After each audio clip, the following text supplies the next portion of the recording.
नमस्कार दोस्तों।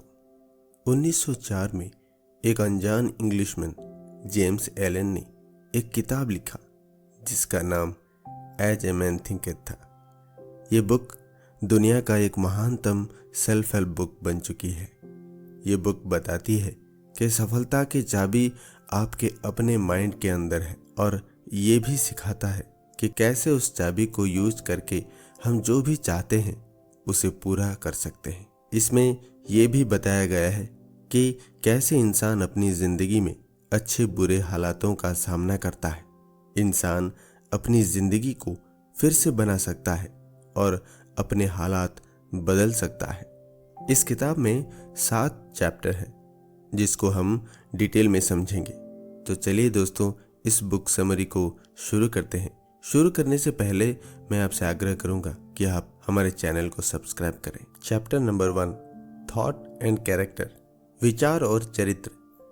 जैसे एक आदमी अपने दिल में सोचता है वैसा ही होता है। उसका चरित्र उसके सोच का जोड़ होता है। जैसे बीज के बिना पौधा नहीं उग सकता, वैसे ही आदमी का हर काम उसके सोच के छुपे हुए बीज से निकलता है। हम जो काम करते हैं वो सोच का फूल है और खुशी और गम इसके फल हैं। हमारे दिमाग के सोच ने ही हमें बनाया है। हम जैसा सोचते हैं वैसे ही बनते हैं। अगर किसी आदमी के दिमाग में बुरे सोच आते हैं तो दुख उसके पीछे वैसे ही आते हैं जैसे पहिया बैल के पीछे आते हैं। अगर कोई अच्छे और शुद्ध सोच दिमाग में लाता है तो खुशी उसकी परछाई की तरह उसके पीछे आती है। एक महान और भगवान जैसे चरित्र भाग्य से नहीं बनता, वो तो सही सोचने के दिशा में लगातार प्रयास का फल होता है। मनुष्य खुद से ही बनता या बिगड़ता है। सोच के शस्त्रागार पर ऐसे हथियार बनाता है जिससे वो खुद को बर्बाद कर देता है। वो उन औजारों का इस्तेमाल भी करता है जिनसे वो खुद के लिए खुशी और शांति का स्वर्ग जैसा महल बनाता है। सोच के सही चुनाव और इस्तेमाल से इंसान परफेक्शन की तरफ बढ़ता है और बुरे सोच की गलत इस्तेमाल से वो शैतान से भी नीचे गिर जाता है। इन दोनों चीजों के बीच इंसान के सभी किरदार आते हैं और इंसान ही उनको बनाता है और वही उनका मालिक भी है। ताकत, समझौता, प्यार और अपने सोच के मालिक होने के नाते मनुष्य के पास हर हालात की चाबी है और उसके अंदर कुछ ऐसा है जिससे वो जो चाहे बन सकता है। बहुत ढूंढने और खोदने से सोने और हीरे मिलते हैं और मनुष्य खुद से जुड़ा हर सच ढूंढ सकता है अगर वो अपनी आत्मा की गहराई तक जाए। वो अपने चरित्र को बनाता है, जिंदगी को ढालता है और अपनी किस्मत को बनाता है। Chapter number 2, effect of thoughts on circumstances, परिस्थितियों पर विचार का प्रभाव। एक मनुष्य का दिमाग एक बगीचे की तरह होता है जिसकी समझदारी से खेती की जा सकती है या उसे जंगली बन जाने दिया जा सकता है। अगर इसमें जरूरी बीज नहीं डालेंगे तो उसमें बहुत से बेकार बीज गिर जाएंगे और अपनी तरह से पौधे उगने लगेंगे। जैसे एक माली अपने बाग की रखवाली करता है, उसे बुरे बीजों से दूर रखता है और जिन फल फूलों की उसे जरूरत होती है उन्हें बड़ा करता है। इसी तरह मनुष्य भी अपने दिमाग से सभी खराब, बेकार और अशुद्ध सोच को निकालकर सही काम के और शुद्ध सोच के फल और फूल लगा सकता है। इस तरीके को अपनाकर एक मनुष्य आज नहीं तो कल ये पता लगाता है कि वो ही अपनी आत्मा का माली है और अपनी जिंदगी का निर्माता है। साथ ही वो ये भी समझता है कि कैसे दिमाग के सोच उसके किरदार, उसके चरित्र, हालात और किस्मत को बनाता है। सोच और चरित्र एक ही है और जैसे चरित्र सिर्फ वातावरण और हालातों से ही ढूंढा और बनाया जा सकता है, मनुष्य की जिंदगी की बाहरी हालत उसकी अंदरूनी हालत से जुड़ी हुई होती है। इसका ये मतलब नहीं है कि एक वक्त में मनुष्य के हालात उसके पूरे चरित्र को दिखाते हैं, बल्कि वो हालात उसके उस वक्त के कुछ सोच से जुड़े होते हैं। मनुष्य हालातों से घिरा रहता है जब तक वो खुद को बाहरी हालात का जीव मानता है, पर जब उसे एहसास होता है कि वो एक रचनात्मक ताकत है और वो हालातों की छिपी हुई मिट्टी और बीजों को आदेश दे सकता है, तब वो खुद का असली मालिक बनता है।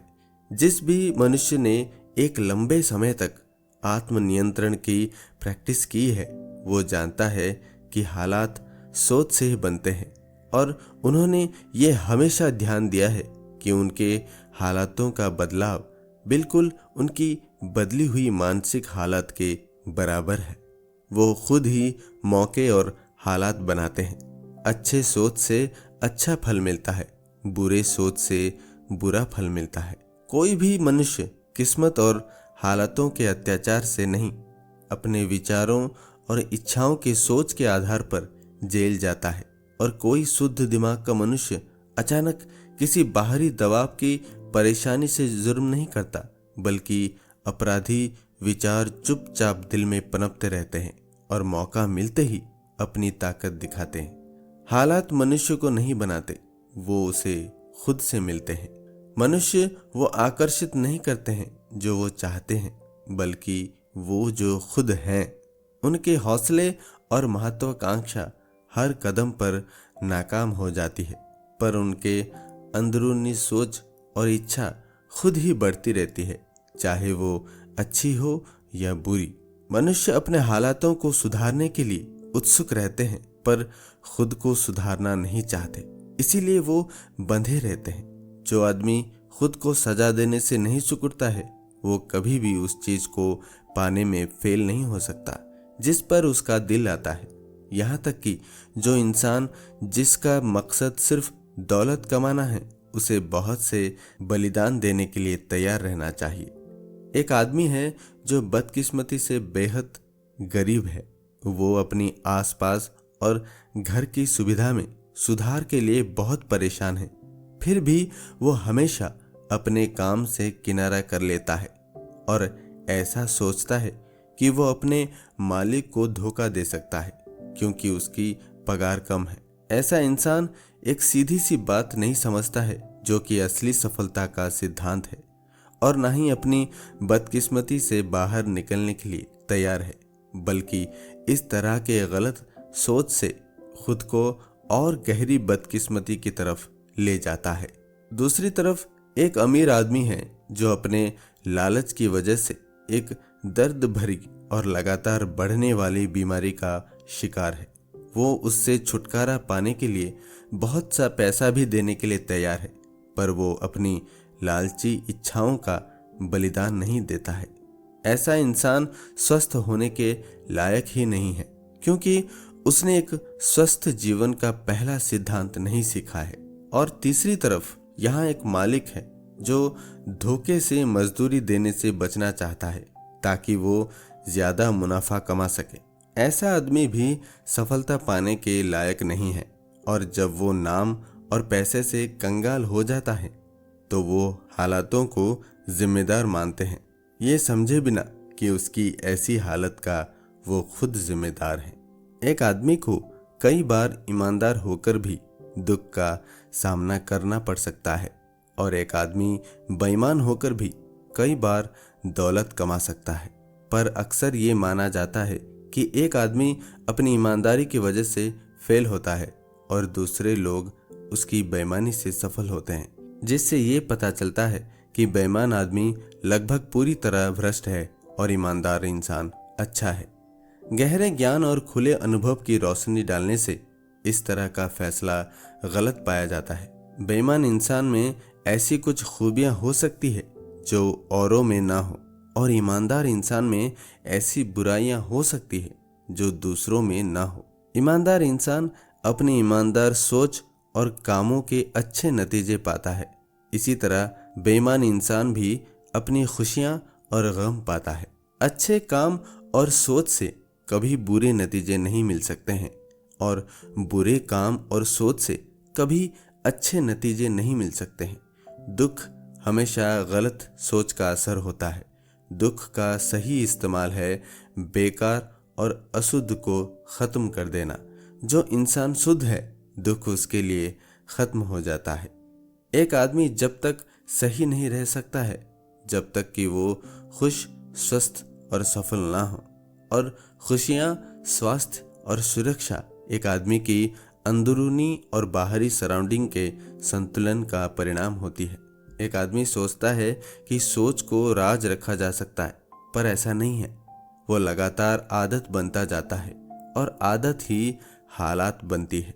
जैसे नशे की आदत ही बर्बादी और बीमारी का कारण बन जाती है। किसी भी तरह के अशुद्ध विचार भ्रमित आदतें बन जाते हैं, जिससे भटकने वाले हालात बनते हैं। डर और शक के ख्याल कमजोर और डरने वाली आदतें बनाती हैं, जिनसे फेल होने के हालात बनते हैं।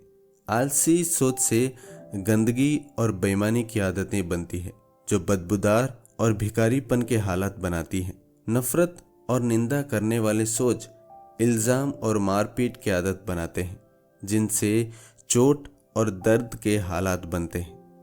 लालची सोच से अपना फायदा सोचने की आदतें बनती हैं, जिनसे और ज्यादा परेशानी के हालात बनते हैं। दूसरी तरफ सुंदर सोच से दयालु आदतें बनती हैं, जिनसे उज्जवल हालात बनते हैं। शुद्ध सोच से शांत रहने और आत्मनियंत्रण की आदत बनती है, जिनसे शांति के हालात बनते हैं। साहसी सोच से सफलता और आजादी के हालात बनते हैं। एक आदमी सीधा अपने हालातों को नहीं चुन सकता, पर वो अपने सोच को चुन सकता है और इसी तरह वो अपने हालातों को शक्ल दे सकता है और उसे बदल भी सकता है। Chapter number 3, effect of thought on health and the body. स्वास्थ्य और शरीर पर विचार का प्रभाव। शरीर दिमाग का नौकर है। वो दिमाग के काम को पूरा करता है, चाहे वो जानकर चुने गए हों या अपने आप बने हो। बुरे सोच से शरीर तेजी से खराब और बीमार होता है। खुशहाल और सुंदर सोच से वो जवान और खूबसूरत हो जाता है। डर का सोच इंसान को गोली की तेजी से मार डालता है। घबराहट शरीर को बीमारी के अंदर घुसने के लिए अपना दरवाजा खोल देता है और अशुद्ध सोच नर्वस सिस्टम को नुकसान पहुंचाते हैं। इंसान जब तक गंदे सोच सोचता रहेगा, उसका खून अशुद्ध और जहरीला होता रहेगा। एक साफ दिल से ही एक साफ शरीर और जिंदगी निकलती है और सड़े हुए दिमाग से सड़ी हुई जिंदगी और भ्रष्ट शरीर बनता है। जो इंसान अपने सोच नहीं बदलेगा, उसको डाइट को बदलने से कोई फर्क नहीं पड़ेगा।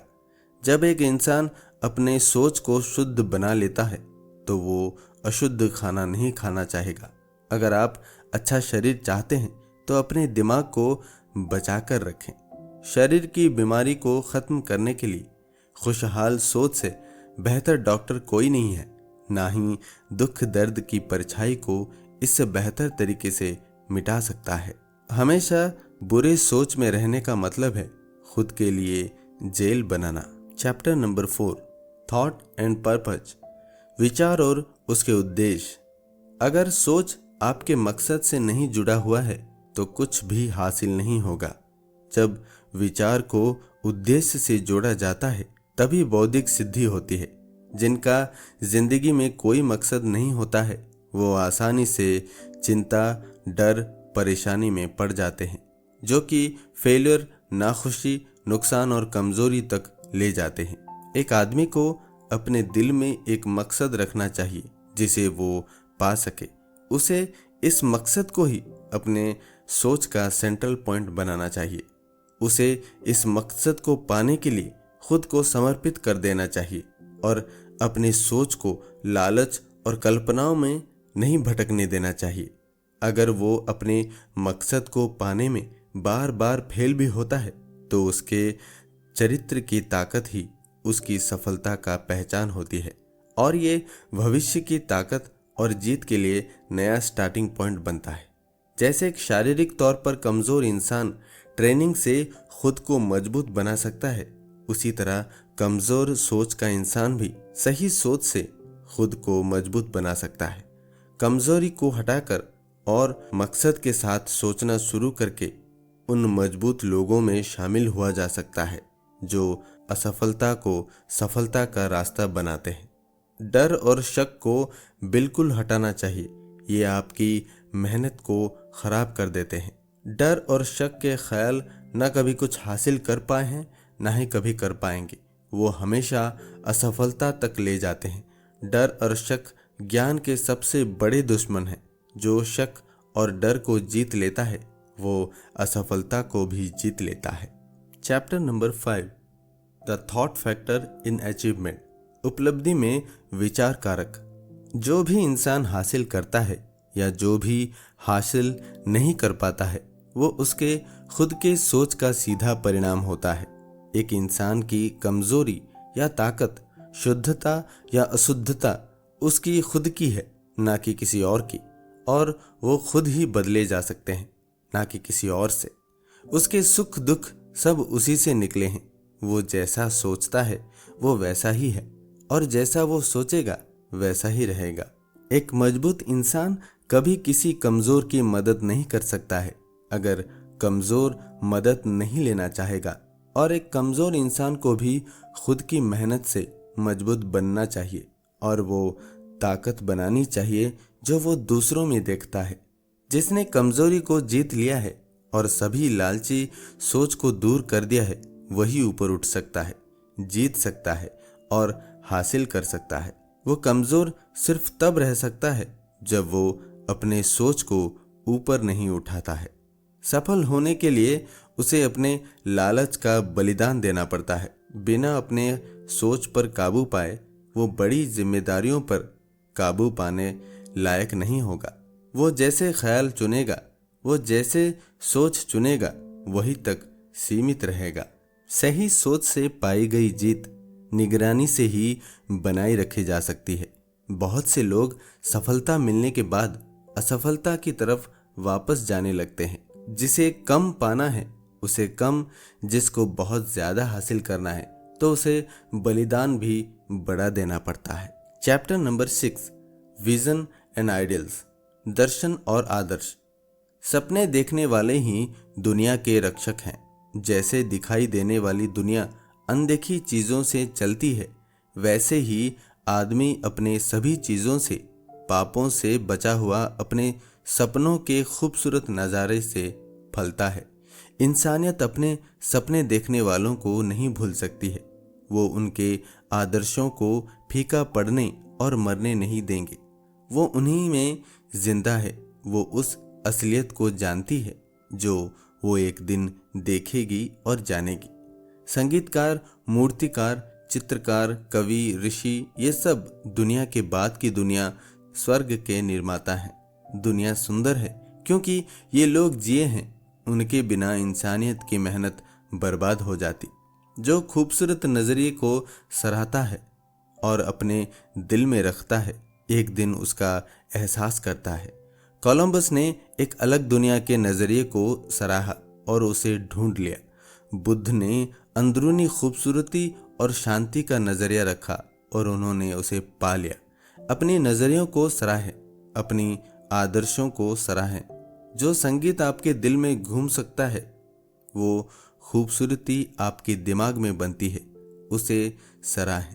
अगर आप इनसे सच्चे बनेंगे तो आपकी दुनिया बनेगी। जो सोचते नहीं हैं और अनजान होते हैं, वो चीज़ों के सिर्फ असर को देखते हैं, चीज़ों को नहीं, और वही किस्मत और मौके की बात करते हैं। एक इंसान को अमीर होता हुआ देखकर वो कहते हैं कि ये कितना किस्मत वाला है। किसी को बौद्धिक बनता हुआ देखकर बोलते हैं कि वो कितना एहसानमंद है। वो उनकी कोशिश, असफलताओं और संघर्ष को नहीं देखते जो लोगों ने किया है, ना ही उन्हें उनके बलिदान का पता है। वो अंधेरे और दिल के दर्द को नहीं देखते हैं, बल्कि सिर्फ रोशनी और खुशी को देखते हैं और उसे किस्मत बोलते हैं। वो कठिन सफ़र को नहीं देखते हैं, सिर्फ खूबसूरत मंजिल को देखते हैं और उसे भाग्य बोलते हैं। जैसा नजरिया आप अपने दिमाग में रखोगे, जैसा आदर्श अपने दिल में बसाओगे, उसी से आपकी जिंदगी बनेगी, वही आप बनेंगे। चैप्टर नंबर 7, सेरेनिटी यानी शांति। दिमाग की शांति ज्ञान के सुंदर रत्नों में से एक है। ये आत्म संयम के लिए लंबे और शांत मेहनत का फल है। इसका होना पके हुए अनुभव को दिखाता है। एक शांत आदमी जानता है कि खुद को कैसे संभालना है। वो जानता है कि खुद को दूसरे के अनुकूल कैसे बनाए। एक आदमी जितना शांत होगा, उसकी सफलता उतनी ही बड़ी होगी। एक आम व्यापारी भी अपने बिजनेस को सफल बना सकता है अगर वो सेल्फ कंट्रोल को बढ़ा ले। मजबूत और शांत आदमी को हमेशा प्यार किया जाता है। वो एक प्यासी जमीन पर छांव देने वाले पेड़ की तरह होता है या तूफान में पनाह देने वाले पत्थर की तरह। आप जहां भी हो, आप किसी भी हाल में रहते हो, ये जान लीजिए जिंदगी के समंदर में सुख के द्वीप मुस्कुरा रहे हैं और आपके आदर्श के किनारे आपका इंतजार कर रहे हैं। आत्मसंयम शक्ति है, सही सोच मालिक है, शांति ही ताकत है। अपने दिल से कहिए शांति। दोस्तों, हम आशा करते हैं कि आपको ये समरी पसंद आई होगी। हमारी मुलाकात फिर अगले वीडियो में होगी। तब तक आप अपना ख्याल रखें। धन्यवाद।